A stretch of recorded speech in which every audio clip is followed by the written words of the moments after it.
I was about to come across a belly of wheat myself, which would make me forget about death for a few months. Her name was Ruth Heeper. It happened like this. We arrived in Manhattan on a freezing November morning. Norman said goodbye, and there we were on the sidewalk, the four of us, coughing like tuberculars from lack of sleep and too much resultant concomitant smoking. In fact, I was sure I had TB, and I was thinner than ever in my life, about 155 pounds to my present 195, with hollowed cheeks and really sunken eyes and a cavernous eye bone. And it was cold in New York. It suddenly occurred to me we were all probably going to die. No money, coughing on the sidewalk with bags, looking in all four directions of regular old sour Manhattan, hurrying to work for pizza night comforts. Old Manhattanos, bound around by flashing tides. The deep veep or veem of freighter stack whistles in the channel or at the dock. Hollow-eyed, coughing janitors in candy stores, remembering the greater glory.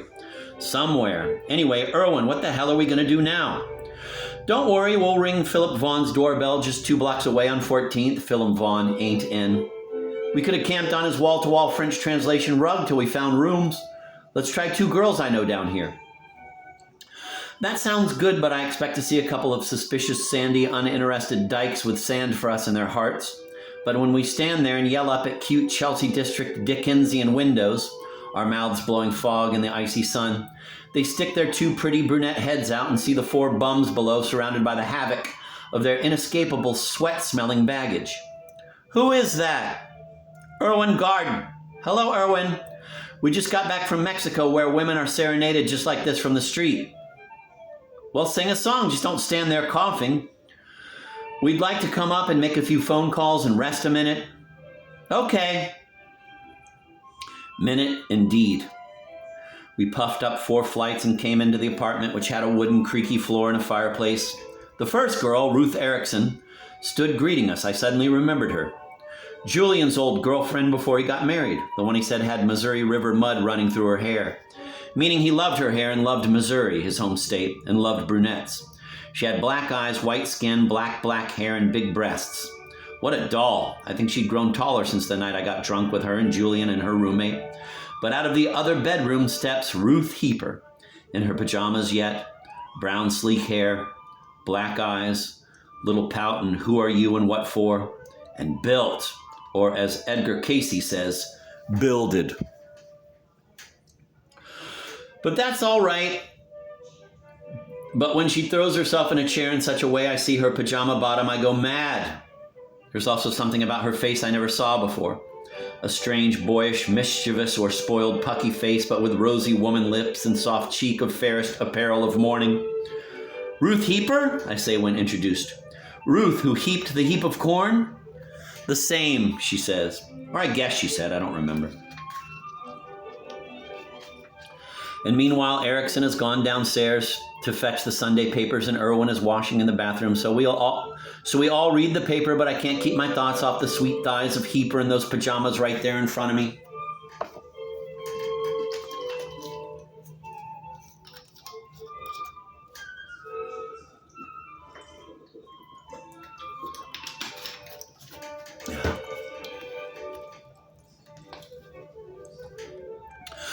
Erickson is actually a girl of tremendous consequence in our Manhattan now who heaps lots of influence with phone calls and dreams and plots over beers to cupid up people and makes men guilty. Because, making men guilty, she is an irreproachably sensitive, open lady, though I suspect her of evil motives right off. But as for Heeper, she has wicked eyes too, but that's only because she's been spoiled by her self-made grandfather, who sends her like television sets for Christmas for her apartment, and she's not impressed at all. Only later I learned she also walked around Greenwich Village with boots on, carrying a whip. But I can't see that the reason is congenital. All 4 of us are trying to make her the 4 coughing, ugly bums of the doorstep, but I can see I got the upper hand just by staring into her eyes with my hungry, want you, can't be sexy look, which nevertheless is as genuine as my pants are yours, man or woman. I want her. I'm out of my mind with weariness and goop. Erickson brings me a darling beer. I'm going to make love to Heeper or die. She knows it. She, however, starts singing all the tunes from My Fair Lady perfectly, imitating Julie Andrews perfectly, the Cockney accent and all. I realize now this little Cockney was a boy in my previous lifetime as a boy pimp and thief in London. She's come back to me. Gradually, like always the case, the four of us boys get to use the bathroom and shower and clean up suitably somewhat, even shaves. We're all going to have a gay night now to find some old friend of Simon's in the village with the happy Ruths. Walk around in cold, lovely New York winds and love. Oh boy, what a way to end that horrible trip up. And where's my peace? Ah, there it is in that belly of pajama wheat, that naughty kid with the shiny black eyes who knows I love her. We all go out to the village streets, bang on windows, find, quote, Henry, end of quote, walk around Washington Square Park, and at one point I demonstrate my best ballet leap to my Ruth, who loves it. We go arm in arm behind the gang. I think Simon is a little disappointed she hasn't chosen him. For God's sake, Simon, give me something. Suddenly Ruth says just the two of us ought to go up and hear the whole album of My Fair Lady again. Meet the others later. Walking arm in arm, I point to upstairs windows of my delirious Manhattan and say, I want to write about everything that happens behind every one of those windows. Great! On the floor of her bedroom, as she starts the record player, I just kiss her down to the floor like a foe. She responds faux-like by saying if she's going to make love, it ain't going to be on the floor. And now for the sake of 100% literature, I'll describe our loving. It's like a big surrealistic drawing by Picasso with this and that, reaching for this and that. Even Picasso doesn't want to be too accurate. It's the Garden of Eden and anything goes. I can't think of anything more beautiful in my life and aesthetic than to hold a naked girl in my arms sideways on a bed in the first preliminary kiss. The velvet back, the hair in which Obis, Piranhas, and Euphrates run. The nape of the neck, the original person now turned into a serpentine Eve by the fall of the garden, where you feel the actual animal soul, personal muscles, and there's no sex. But oh, the rest so soft and unlikely. If men were as soft, I'd love them as so. To think that a soft woman desires a hard, hairy man. The thought of it amazes me. Where's the beauty? But Ruth explains to me, as I asked for kicks, that because of her excessive softness and bellies of wheat, she grew sick and tired of all that and desired roughness, in which she saw beauty by contrast. And so, like Picasso again, and like in Jan Mueller Garden, we mortified Mars with our exchanges of hard and soft, with a few extra tricks politely in Vienna that led to a breathless, timeless night of sheer lovely delight, ending with sleep. We ate each other and plowed each other hungrily. The next day she told Erickson it was the first ecstasy of her career, and when Erickson told me that over coffee, I was pleased, but really didn't believe it. I went down to 14th Street and bought me a red zipper sweat jacket, and that night Irwin and I and the kids had to go look for rooms. At one point I almost bought a double room in the YMCA for me and Laz, but I thought better of it, realizing he'd be a weight on my few remaining dollars. We finally found a Puerto Rican rooming house room, cold and dismal for Laz, and left him there dismally. Irwin and Simon went to live with rich scholar Philip Vaughn. That night, Ruth Heeper said I could sleep with her, live with her, sleep with her in a bedroom every night. Type all morning while she went to work in an agency and talk to Ruth Erickson all afternoon over coffee and beer, till she got back home at night, when I'd rub her new skin rash with unguents in the bathroom. Ruth Erickson had a huge dog in the apartment, Jim, who was a giant German police dog or shepherd or wolf who loved to wrestle with me on the varnished wooden floor by fireplaces. He'd have eaten whole assemblies of hoodlums and poets at one command, but he knew Ruth Erickson like me. Ruth Erickson called him her lover. Once in a while, I took him out on a leash for Ruth to run him up and down curbstones for his pee-pees and works. He was so strong he could drag you half a block in search of a scent. Once when he saw another dog, I had to dig my heels into the sidewalk to hold him. I told Ruth Erickson it was cruel to keep such a big monstrous man on a leash in a house, but it turned out he'd just almost recently died, and it was Erickson who saved his life with 24-hour care. She really loved him. In her own bedroom was a fireplace and jewelry on her dresser. At one point she had a French-Canadian from Montreal go in there whom I didn't trust.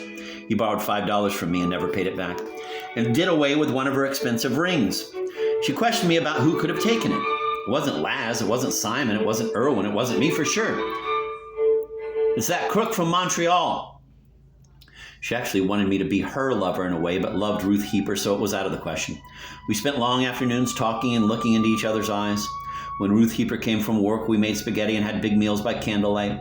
Every evening another potential lover came for Erickson, but she rejected all of them, dozens, except the French-Canadian, who never made it, except possibly with Ruth Heeper when I was away, and Tim McCaffrey, who did make it, he said, with my blessings.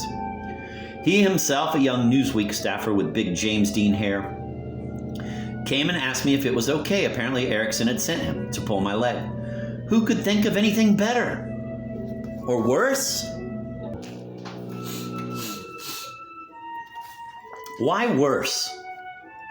Because by far the sweetest gift on earth, inseminating a woman, the feeling of that for a tortured man leads to children who are torn out of the womb, screaming for mercy as though they were being thrown to the crocodiles of life and the river of lives.